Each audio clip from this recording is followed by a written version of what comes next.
पूरा दिन इंतज़ार करने के बाद फाइनल वो टाइम आ चुका है कि हम लोग घाटू श्याम जी के दर्शन कर सके।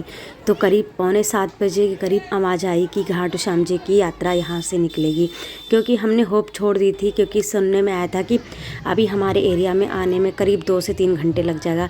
मगर फाइनली फिर हमें यहाँ पर कुछ अपीयरेंस होते हैं और इतने सारे नाचते गाते डीजे के साथ सब पहुँचते हैं घाटू श्याम भक्त, और आसपास लोग देखने के लिए तो इतने ज़्यादा इकट्ठा हो रखे थे कि देख के ही अच्छा लग रहा था। और यात्रा इतनी लंबी थी कि बहुत ही तरह के बैंड थे, उसमें कई टाइप के। तो पहले घुड़सवारी थी, अलग अलग घुड़सवारी आ रही थी, तो काफ़ी दूर दूर लोकेटेड थी। तो एक के बाद एक, ये समझ लो झांकी की तरह ही पूरी यात्रा निकली है। और इस यात्रा में कई तरह के उन्होंने अलग अलग अरेंजमेंट कर रखे थे कि आपको देख के ही बहुत अच्छा लगे। और साथ में ही सारे देवी देवताओं की अलग अलग झांकियाँ निकल रही थी, जिसमें सारे ही लगभग सारे देवी देवता शामिल थे। और यह जो बैंड वाले भैया थे, इनके साथ में जो इतनी बड़ी केबल थी, इसको तो मैं देख के हैरान हो रखी थी। करीब इस पूरी यात्रा में 25 से 30 लोग तो एक हल्की सी रॉड में लपेट के इसको तार को संभालते हुए लेके चल रहे थे, जो कि पूरा इसका सारा लाइटिंग का काम था। और इसको मैनेज करना काफ़ी ज़्यादा हार्ड हो रहा था। तो मैंने अपनी आंखों के सामने देखा था कि किस तरह जब तार की इधर से उधर लपटे जा रही थी, तो कैसे इस छोटे से रॉड में इसको मैनेज करना कोई बिल्कुल भी आसान नहीं था। और क्राउड भी काफ़ी बेहिसाब था। तो फिर यहाँ पर कुछ की मैंने वर्टिकल और कुछ की हॉरिजॉन्टल शेप में अलग अलग वीडियो शूट करी, और अलग अलग बैंड भी दिखे, और बैंड भी अलग अलग धुन के साथ अलग अलग ट्यूनिंग मैच कर रहे थे। और सबके बैंड के कलर कॉम्बिनेशन और क्या क्या वो बजाते हैं, वो इंस्ट्रूमेंट बिल्कुल अलग अलग थे। इस टाइम तक सब इतने ज़्यादा थक चुके थे। करीब ये सुबह यात्रा 7 बजे की निकली और 12 घंटे हो चुके थे।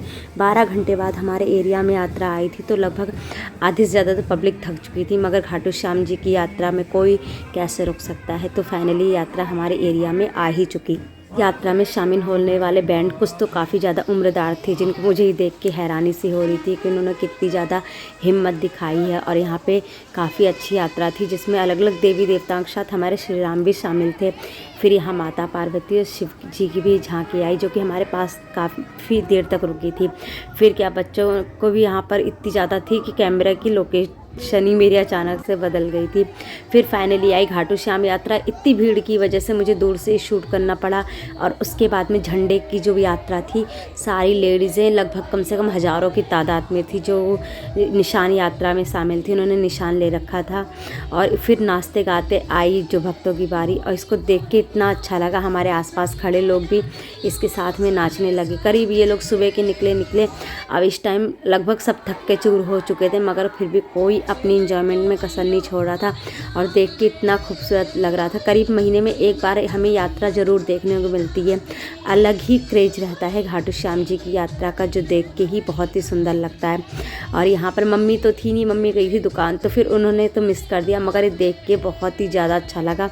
तो मैंने इसके अलग अलग पोजीशन में अलग अलग वीडियो शूट करी। फाइनली यात्रा निकल के जा चुकी थी, तो हमें भी अपने घर पे चलना था खाना पीना बनाने।